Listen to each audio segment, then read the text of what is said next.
Assalamualaikum warahmatullahi wabarakatuh. Di sini saya akan menjelaskan terkait dengan peran konsumen berkelanjutan dari kesadaran lingkungan ke aksi nyata. Sebelumnya, perkenalkan saya Elsa Khurunisa dengan NIM K76230443 dari kelas B. Tugas ini merupakan tugas mata kuliah Ekonomi Lingkungan, Program Studi Pendidikan Ekonomi, Fakultas Keguruan dan Ilmu Pendidikan, Universitas 11 Maret. Memasuki sesi yang pertama, yaitu pendahuluan.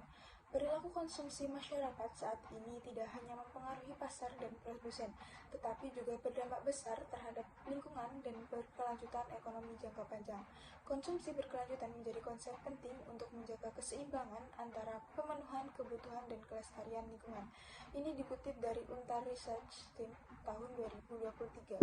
Lalu, untuk yang selanjutnya adalah pengertian dari konsumsi berkelanjutan. Konsumsi berkelanjutan adalah pola konsumsi barang dan jasa yang bertujuan memenuhi kebutuhan saat ini tanpa mengurangi kemampuan generasi mendatang untuk memenuhi kebutuhannya. Konsep ini menekankan efisiensi sumber daya, pengurangan limbah, dan pilihan konsumsi yang ramah lingkungan. Ini dikutip dari Azizah dan Hakim tahun 2024. Lalu selanjutnya adalah faktor-faktor yang mempengaruhi perilaku konsumsi berkelanjutan. Yang pertama adalah kesadaran lingkungan atau environment concern. Orang dengan kesadaran lingkungan yang tinggi cenderung menunjukkan perilaku konsumsi yang lebih bertanggung jawab. Ini dikutip dari Azizah dan Hakim tahun 2024. Lalu yang kedua adalah Perceived Consumer Effectiveness atau PCA. PCA yaitu keyakinan bahwa tindakan individu dapat membuat perubahan terbukti berpengaruh signifikan terhadap perilaku konsumsi ramah lingkungan. Ini dikutip dari Amalia et al. Tahun 2023. Lalu yang selanjutnya adalah pengetahuan informasi tentang produk hijau. Informasi terkait produk hijau atau green product dan pemasaran hijau atau green marketing meningkatkan minat membeli produk berkelanjutan. Dikutip dari Supriyono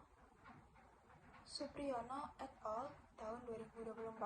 Lalu faktor yang keempat itu ada norma sosial dan pengaruh lingkungan. Norma sosial terbukti berpengaruh positif terhadap niat membeli produk berkelanjutan termasuk pada industri thrifting lokal di Indonesia. Ini dikutip dari Imago et al. Tahun 2024. Lalu faktor yang terakhir adalah harga dan hambatan ekonomi. Harga produk ramah lingkungan masih menjadi hambatan karena yang sering dianggap lebih mahal. Dikutip dari Supriyono et al. Tahun 2024. Lalu yang selanjutnya adalah temuan penelitian terbaru. Yang pertama itu ada milenial dan produk berkelanjutan. Jadi kesadaran lingkungan, nilai sosial, dan kualitas produk berpengaruh positif pada keputusan pembelian produk berkelanjutan, sedangkan harga berpengaruh negatif. Ini dikutip dari Supriyono et al. Tahun 2024. Yang kedua adalah PCA lebih kuat daripada kesadaran lingkungan. Hal ini menjelaskan PCA terbukti lebih signifikan mempengaruhi konsumsi ekologis daripada sekedar kesadaran lingkungan. Ini dikutip dari Amalia et al. Tahun 2023. Lalu yang ketiga adalah perilaku thrifting. Nah, adopsi konsumsi berkelanjutan dalam bidang thrifting itu dipengaruhi oleh pengetahuan tentang fashion berkelanjutan, sikap dan norma sosial, dikutip dari Igamu et al. 2024.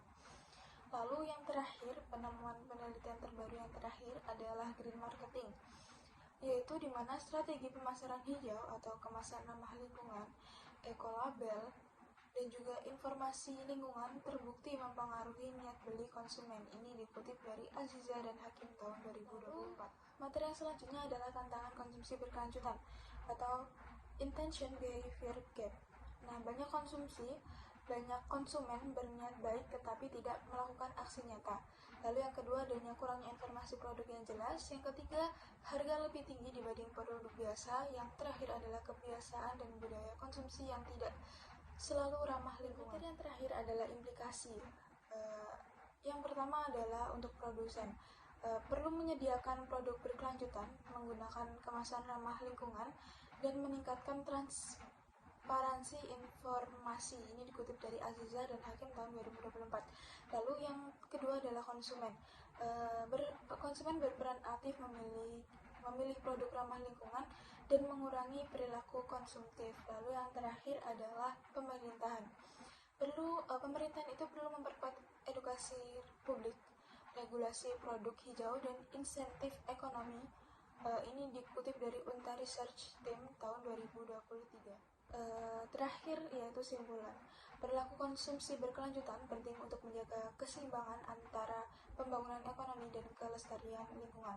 Faktor-faktor seperti kesadaran lingkungan, efektivitas konsumen, norma sosial, dan pengetahuan mempengaruhi perilaku ini. Penelitian terkini menunjukkan bahwa